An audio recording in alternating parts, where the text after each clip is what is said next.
Sejam bem-vindos ao Alagoas em Pauta. O nosso convidado de hoje enfrentou um dos maiores desafios que um gestor público já pôde se deparar na vida: ser secretário de saúde durante uma pandemia. Mas como tudo na vida tem um lado bom, ele passou a levantar a bandeira da saúde pública e foi eleito deputado estadual justamente para brigar pelos nossos direitos na saúde e levantar pautas que nunca avançaram em Alagoas, não é, deputado Alexandre Aires? É isso aí, Dani. Uma satisfação imensa estar aqui. Muito bem-vindo. Obrigada por estar aqui com a gente. Deputado, ser secretário de saúde em Alagoas durante uma pandemia, acho que foi o maior desafio que você já enfrentou, né? Sem dúvida nenhuma, o maior desafio da minha vida. Eu me lembro, eu sou filho, meu pai era médico, minha mãe é assistente social, e eles foram terminantemente contra quando eu fui convidado pelo ex-governador Renan Filho para assumir a saúde. Alexandre, é muito complicado, não vá, é muito desgastante, a saúde, por mais que você faça, parece que a gente está enxugando gelo, mas eu sempre fui um cara de desafio. Mas eu não imaginava que nós teríamos a pandemia. Então, ser secretário de saúde é difícil. E enfrentando um momento pandêmico é realmente surreal. Só sabe quem estava lá e quem viveu aquele momento. Lá, né? Mas, por outro lado, acho que até por conta do seu histórico familiar, de conviver com médicos, assistente social e tudo, você teve uma empatia com a pasta, né, com o tema, e as pessoas perceberam isso, né? Tamanho foi o seu empenho em conseguir trazer as vacinas para cá, fazer com que os hospitais funcionassem na sua plena capacidade, promovendo assim um mínimo de morte possível, né, causado pela Covid, pelo que se podia fazer naquele momento, né? E isso acabou lhe elegendo como deputado estadual e fazendo com que você fosse um deputado estadual que levante bandeiras com relação à saúde, né? Cada deputado normalmente tem bandeiras assim que se identificam mais, né? Então, o senhor vem criando programas, projetos de lei que visam isso, por exemplo, como esse programa do diabético, né? Então, tem vários, tem o programa do diabético, tem o primeiro emprego para o autista, enfim, eu gostaria que o senhor comentasse um pouquinho de cada um para que a população soubesse, né, se familiarizasse com as novidades que o senhor vem trazendo. Olha, Dani, o nosso período na saúde ele foi muito marcante. Foram 6 hospitais entregues. Aqui em Maceió, 3 hospitais, o da criança, o metropolitano e o da mulher. Fazia 40 anos que não se entregava um equipamento hospitalar na capital. Então é um momento muito marcante. Eu tenho muito orgulho desse período que passei na saúde. Mas como você bem disse, isso me trouxe uma exposição muito grande, principalmente por conta da pandemia. E eu acabei decidindo entrar na política. Me lancei candidato a deputado estadual, após uma conversa com o ex-governador Renan Filho, e tive a satisfação e o orgulho de ser o deputado estadual mais votado, com 61 mil votos. E isso traz também uma grande responsabilidade. E um reconhecimento pelo seu trabalho. Não foi à toa que o meu slogan na campanha era o cara da saúde, porque as pessoas conheciam a minha imagem, mas não sabiam o meu nome. Porque se acostumaram a me ver todos os dias na televisão, dando aqueles boletins, tentando passar aquela segurança num momento que ninguém sabia de absolutamente nada. Que ia acontecer em Maceió, em Alagoas e no mundo. Isso foi fundamental, né, Alexandre? Foi fundamental. Para a população se sentir, assim, minimamente segura, porque diante daquele cenário hostil que a gente estava vivendo, né, que não era culpa de absolutamente ninguém. E ninguém sabia. Todo mundo sugerindo e todo mundo... Eu dizia que a gente estava vivendo uma pandemia e, em paralelo, uma infodemia. Porque nas redes sociais apareceram vários pseudos médicos, pseudos jornalistas, cada um com a sua teoria. Esse medicamento resolve, esse resolve, não pode fechar os restaurantes, pode fechar. E eu e Renan ali naquele momento, tendo que ter um equilíbrio e uma serenidade, primeiro para garantir a condição de trabalho para os profissionais de saúde, porque eles foram os grandes responsáveis pelos resultados. Claro. Não foi à toa que Alagoas teve o melhor resultado do Brasil.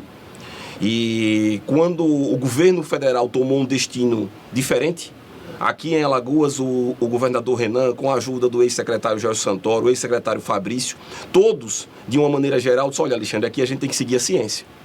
E foi fruto, e graças a esse trabalho e essa orientação, que a gente conquistou esses resultados. Mas agora, como deputado estadual, e tendo essa responsabilidade de ter sido secretário de saúde, eu decidi comprar vamos chamar assim no linguajar bem tranquilo, comprar algumas brigas da saúde, porque a saúde ela é muito ampla. Claro. E os desafios são imensos. Então não dá, e 4 anos passa muito rápido. Sim. E eu precisava mostrar para a sociedade que eu vim para continuar o meu trabalho. A minha decisão de entrar na política era justamente para isso. Porque eu tenho consciência de que fiz muita coisa, mas tenho humildade para reconhecer que ainda falta muito na saúde. E aí algumas causas, elas mexem muito comigo. E, uma delas que eu posso citar é o autismo. Nós temos um número crescente de crianças em Alagoas, no Brasil e no mundo. Diagnosticadas. Esse número tem crescido. Hoje, a cada 33 crianças que nasce, uma tem algum tipo de déficit que pode ser considerada uma pessoa com autismo. Nós temos uma urgência no início do tratamento, porque a partir do diagnóstico nós temos uma janela de 2 anos, se a criança for novinha, de 2 anos, uma janela de oportunidade, como os especialistas chamam, para que a gente possa iniciar algum tipo de tratamento. E se isso for feito, Dani, esse ser humano, ele vai ter uma qualidade de vida melhor. Ele vai poder conviver, né, com a sociedade de maneira mais digna. E poder trabalhar, né, Alexandre, ser útil à sociedade e a si próprio. É, né? Porque as pessoas confundem muito. E a palavra inclusão, ela é muito bonita da boca para fora, mas a gente tem que trazer ela para a prática. Claro. Nós precisamos ter programas eficazes que realmente tragam essa inclusão de maneira efetiva. E é por isso que eu apresentei esse projeto de lei, que chama Autista em Ação. O nome foi dado por um autista. Olha que interessante. Foi dado por um autista, ele sugeriu esse nome e nós construímos a 4 mãos, com a minha assessoria, com alguns especialistas, esse programa. Que ele é espelhado, para que quem está acompanhando a gente possa entender, ele é espelhado no jovem aprendiz, no menor aprendiz. Ele incentiva que as empresas e que o poder público, de uma maneira geral, ele dê uma primeira oportunidade para aquele autista nível 1, que é um autista que, se a gente pegar aqui na TV Cidadã, se a gente fizer aqui um levantamento, um diagnóstico... Tem vários. Eu não tenho dúvida, porque na sociedade tem várias pessoas não diagnosticadas. Sim. Eu posso citar... Principalmente da nossa idade, né, eu posso citar um que é muito conhecido, o Messi. O Messi é autista. O melhor jogador do mundo, talvez um dos melhores da história. E é autista. Isso torna ele uma pessoa inferior? Não, pelo contrário. Esses dias eu vi um juiz assumindo, e ele faz as audiências com o cordão do girassol. Coisa espetacular, emocionante. Entendeu? Então, assim, nós temos que ter esse trabalho e esse olhar. Porque 95% da nossa população depende do SUS. A gente está falando aí de quase 3 milhões de pessoas que dependem do SUS. E no SUS hoje a gente não tem a garantia de tratamentos mais básicos, que dirá um assistencialismo para um tratamento de uma criança com autismo. Então é por isso que eu vibro com as conquistas, é por isso que ontem eu estive ao lado do governador Paulo Dantas na entrega do CER, que é um centro de reabilitação na Uncisal. Uncisal é uma universidade pública estadual, que tem que ser mais valorizada. Lá nós temos vários profissionais de alto gabarito. E ontem nós entregamos um novo CER, eu fiz uma indicação parlamentar, conversei com o governador, com o reitor, o doutor Henrique, e a partir desse trabalho nós conseguimos entregar esse CER que está espetacular, Dani. Vale a pena a TV Cidadã ir lá, conhecer esse trabalho de perto, porque realmente ele muda a vida das pessoas. Vou sugerir essa pauta. Inclusive, o Henrique é meu vizinho. Ah, maravilha. Grande gestor, o Henrique. Vou lá falar com ele. E além desse programa do autismo, né, você tem também para os diabéticos, que é prioridade no atendimento para as pessoas portadoras de diabetes, né? Isso. E Dani, uma coisa que eu tenho experimentado agora que eu entrei na política, e eu trago ela da minha época como secretário, é que a gente precisa ouvir as pessoas. Nós não sabemos de tudo. E eu não sei a tua dor. Eu não sei a dor de quem está assistindo a gente. Então a gente tem que ouvir as pessoas. Eu sou diabética, por exemplo. E é uma doença que ninguém vê. Exato. Não está na nossa cara. E conversando com algumas pessoas com diabetes, eles disseram: olha, Alexandre, uma coisa tão simples é a gente ter prioridade quando a gente estiver em jejum, porque a gente não pode ter uma hipoglicemia. Eu passei por isso, Alexandre, recentemente na Unimed, Maceió aqui, porque agora, inclusive, eles estão cometendo uma improbidade, né? Que eles estão exigindo que quando você pega uma requisição de um médico que não é cooperado da Unimed, você tem que ir lá fazer a transcrição da receita. A ANS não permite isso, mas eles estão fazendo. Não pode. Não pode, tá? Mas eles estão obrigando a você. Então, o meu convênio, que é o Seguros Unimed, cheguei num laboratório para fazer exame. Ah, não, a senhora tem que fazer a transcrição da receita. Cheguei lá, sim. E as horas foram se passando. E eu passando mal, eu disse que eu era diabética. A senhora tem que aguardar, porque tem outras pessoas igualmente doentes na sua frente. Falei, mas eu estou passando mal. Chegou uma hora que eu quase desmaiei. Falei, se eu não fizer o exame agora, eu não ia nem fazer lá. Se eu não fizer o exame agora, eu desmaio. Então, quer dizer, dentro mesmo das próprias unidades de saúde, sejam elas privadas ou públicas, as pessoas não dão prioridade para o diabético. Verdade. É um desconhecimento total. E agora é lei, né? Ou não davam. Não davam. Não davam, porque agora é lei. E um segundo passo dessa lei é fazer o seu cumprimento, a sua eficácia, porque ela não pode se tornar um papel em vão. Por então enquanto... eu vou lutar. Não, foi ontem. Ontem ela foi promulgada eu sei, eu tô dizendo assim, as pessoas não sabem. E nós vamos divulgar cada vez mais, porque agora é obrigatório tanto nas unidades públicas quanto nas privadas. É lei, né? O diabético em jejum, ele vai ter a prioridade que o idoso tem, que a gestante tem, que o deficiente físico tem, e a partir de agora é lei aqui no estado. Um outro ponto sobre a diabetes é que o diabético ele toma remédio de maneira controlada. E tem horário. E tem os horários. E existia uma exigência para a renovação dos laudos para a retirada dos medicamentos excepcionais na Farmex, na CEAF estadual, aqui em Maceió. E conversando também com alguns pacientes, eu apresentei um projeto de lei que já foi aprovado, também já é lei, que dispensa a renovação do laudo médico. Porque você imagine, a cada 3 meses o paciente ter que enfrentar uma fila, procurar uma agenda com o médico para renovar o seu laudo para ir retirar um medicamento. A diabetes não tem cura. Não tem. Então o diabético tipo 1, ele tem que ter esse direito. Ah, mas o tipo 2... E aí eu fui questionado na rede social. Alguns pacientes, mas deputado e o tipo 2? Mas o tipo 2 ele tem que ter um acompanhamento mais de perto. Claro. Então a gente não pode deixá-lo sem o olhar do médico. E o tipo 1 ele tem como ter esse controle melhor. Então por isso que a gente restringiu somente para o tipo 1. Também já é lei em Alagoas. Então, somente para o tipo 1? Somente para o tipo 1. Ah, tá. A dispensa do laudo médico, tá? A dispensa do laudo médico. O atendimento prioritário... A prioritário é para quem é diabético. Ah, sim, é verdade. Então, assim, é bom, é por isso que eu estou trazendo o senhor aqui, para poder explicar à população quais são os direitos que ela tem. Isso, e de uma maneira geral a população não sabe. Não sabe. É verdade. Então, isso foi promulgado, essa lei foi promulgada ontem, mas é importante trazer já, porque essa é uma pauta urgente e a gente tem que saber fazer valer os nossos direitos. Isso, então, assim, perfeito. Eu sinto na pele isso, né? E eu vou nas redes privadas e sofro isso. Você imagina quem vai ainda para a rede pública, né? Também passa por esse tipo de constrangimento, de sofrimento, porque como os diabéticos, eles tomam, né, a gente toma remédio controlado e remédio que faz baixar muito a glicemia, quando você está em jejum, a glicemia baixa de um jeito que nos prejudica demais, né? E eu gostaria que o senhor falasse também sobre o envio de R$100.000 por meio de uma emenda impositiva para a Casa do Pobre em União dos Palmares. O senhor pretende fazer isso para mais instituições também? Como é que vai funcionar? Olha, Dani, cada deputado estadual, de acordo com a legislação aqui de Alagoas, tem direito a R$5 milhões por ano para destinação para municípios, para entidades filantrópicas, para que possa ser feito um trabalho social e um complemento às políticas públicas que são inerentes dos poderes executivos municipais, estadual e federal. Os 5 milhões que eu tive direito esse ano, eu tomei uma decisão. 50% dele foi destinado para a causa autista.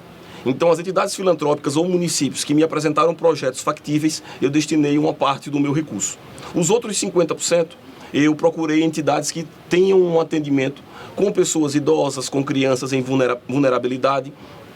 E o trabalho da Casa do Pobre Santo Antônio, lá em União dos Palmares, me encantou desde a época que eu era secretário. Eu conheci a Ana Paula, a diretora, talvez por ser o nome da minha esposa. Eu fiquei ainda com mais vontade de ajudar. Mas estive lá em União dos Palmares como secretário de saúde e fiquei encantado com o trabalho. talvez seja uma outra pauta interessante para a TV Cidadã. Conhecer esse trabalho lá deles, lá em União dos Palmares, que eles atendem quase 100 velhinhos, todos em vulnerabilidade social, abandonados pelas famílias. Nossa. Mas é um trabalho muito interessante que precisa de ajuda de do poder público, né? E de pessoas que tenham essa sensibilidade. Então, foi até interessante porque eu fui como secretário de saúde e perdi contato com o pessoal. Aí entrei em pré-campanha, fui eleito deputado e nunca esqueci deles. E aí, quando foi agora que foram abertas as inscrições para as emendas, eu liguei para a Ana Paula. Ana Paula, ó, aqui é o Alexandre, que foi secretário, agora é deputado. E eu queria destinar um recurso para ir. Ela disse, você lembrou da gente? Eu disse, mas claro, eu nunca esqueci do trabalho de vocês. E aí eu destinei 100 mil reais para a Casa do Pobre lá de União. Aí é tão importante, né? Porque é um compromisso social também que você tem muito grande, porque você se deparou com várias instituições que têm inúmeras dificuldades, mas que fazem um trabalho belíssimo e necessário demais, né? Então, essa questão dos idosos abandonados pelas famílias, Isso. O que resta a esta instituição? Cuidar deles, né? Até o fim mesmo, né? E dar dignidade. Isso. E idosos têm muitos problemas de saúde também, então é um gasto imenso, né? Então, acho que cabe não só aos deputados, mas também a gente, como população, fazer doações, visitar, fazer leitura para os velhinhos. Eu acho que isso é importantíssimo. E, deputado, publicamente o senhor criticou os 8 milhões de reais dados pela prefeitura para a Escola de Samba Carioca Beija-Flor. E o senhor disse que com esse dinheiro daria para construir mais uma UPA e desafogar tantas, né? Lembrando aqui que a prefeitura de Maceió só construiu uma creche ao longo desses 3 anos, né? Por que o senhor fez essa crítica e de que forma o senhor acredita que a prefeitura poderia ter administrado esse dinheiro? Veja, Dani, eu sou um crítico quanto mais da gestão do atual prefeito de Maceió, porque eu estive como gestor durante 7 anos no governo do ex-governador Renan Filho, primeiro como secretário de Meio Ambiente, depois como secretário de Saúde. Os desafios são imensos. Eu sei que o prefeito passa por muita dificuldade, mas ele não pode vender para a sociedade uma realidade que não existe. Ele não pode preterir os investimentos em políticas públicas sociais estruturantes, que deixarão legados para as próximas gerações em troca de likes nas redes sociais. De publicidade. Porque eu te confesso, eu torço pela Beija-Flor. Sempre gostei da Beija-Flor, meu irmão Mangueira e eu Beija-Flor lá em casa. Eu Vasco e ele Flamengo. E a gente sempre competindo na escola de samba e no time no Rio.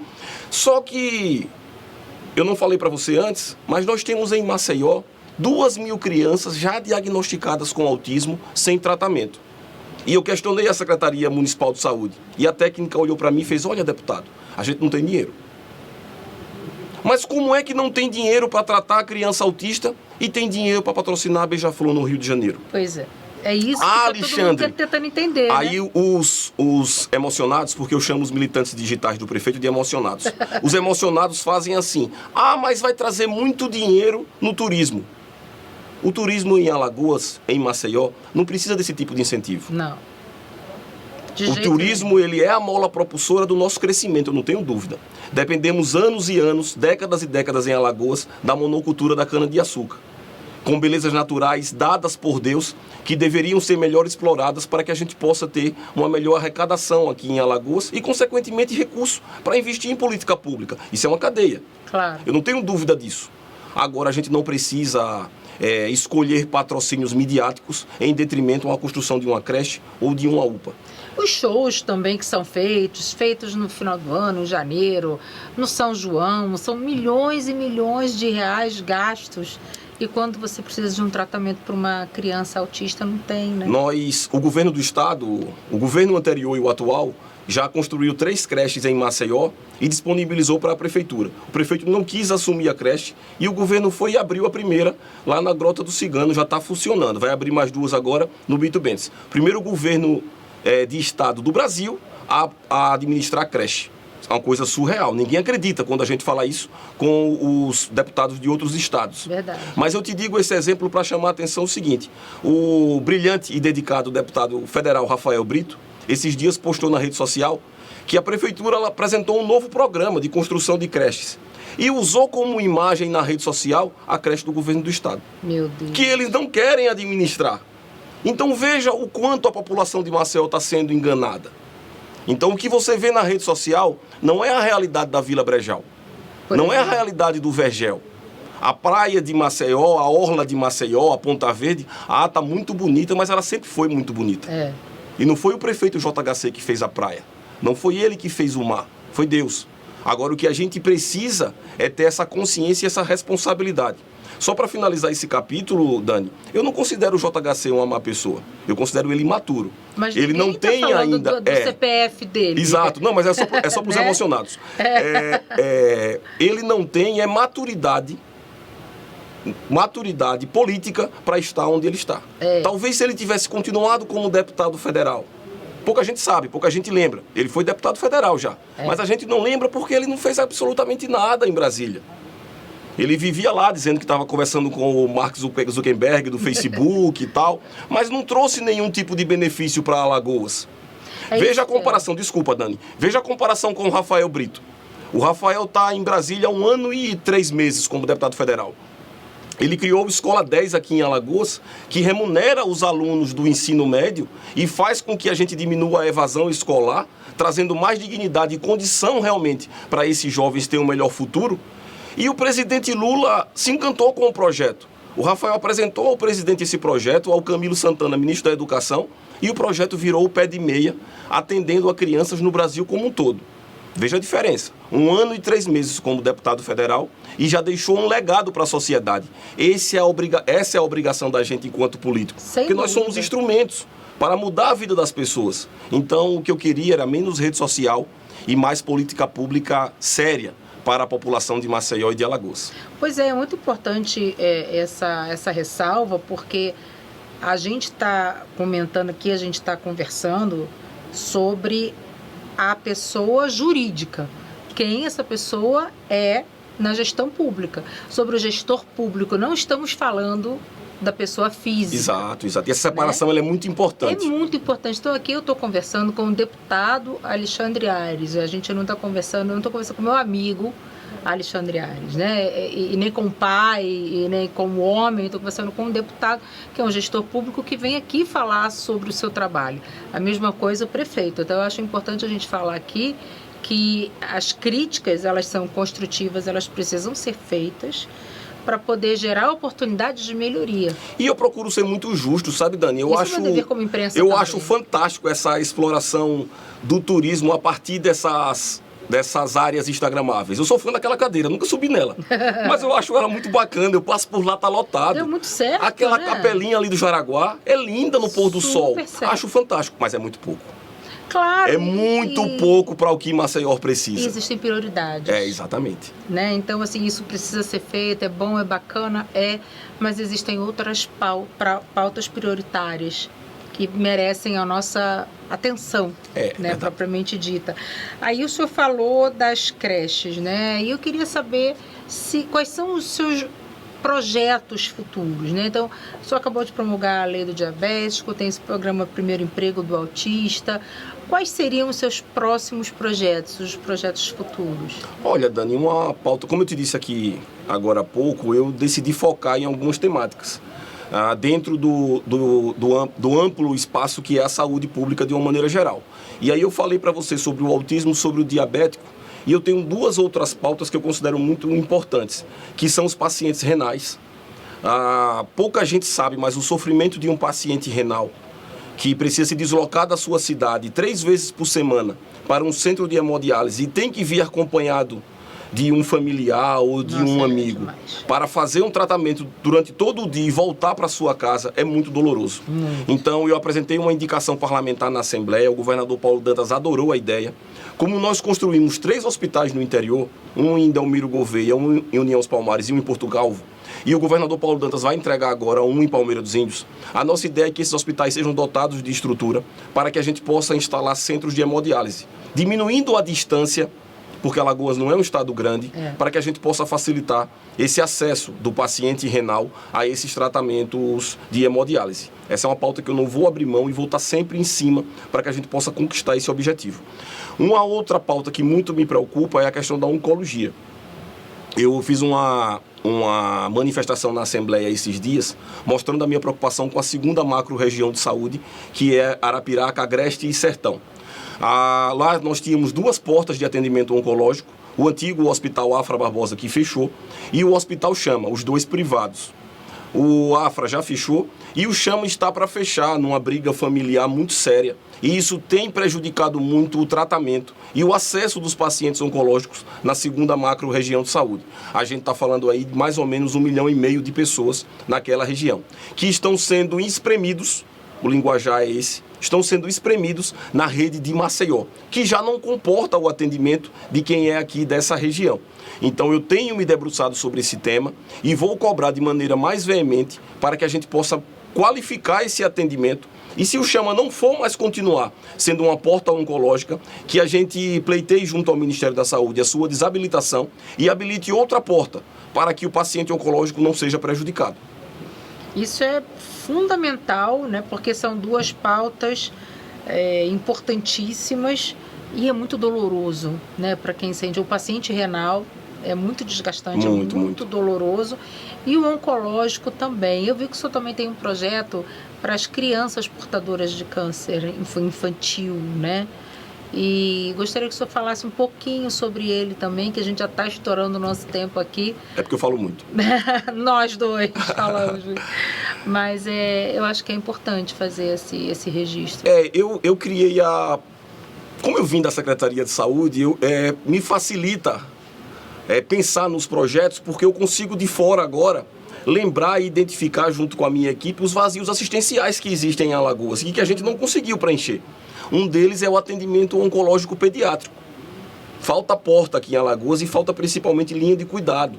Porque, por exemplo, a criança ela começa a apresentar algum tipo de sintoma e o normal é que em qualquer cidade de Alagoas ela vá para o PSF, que é o Programa de Saúde da Família. E quando ela chega nesse programa, o médico identifica e ele pede alguns exames, Dani. Exames de imagem, geralmente. Claro. E aí, digamos que identificou, não, essa criança está com a suspeita de câncer. Ela tem que ir para uma porta oncológica. Se ela for da região de Arapiraca, Agreste e Sertão, ela vai para essas portas que eu disse, que agora só tem o Chama. Se ela for da região de Cá, que é a primeira macro-região de saúde, ela pode ir para a Santa Casa, para o HU, Hospital Universitário, ou para o Veredas. São as 3 portas oncológicas aqui na capital. Lá ela realiza o exame. E depois, Dani, vai para onde? E essa indagação, ela fica na cabeça de todo pai e toda mãe, porque não tem rede de cuidado, não tem linha de cuidado.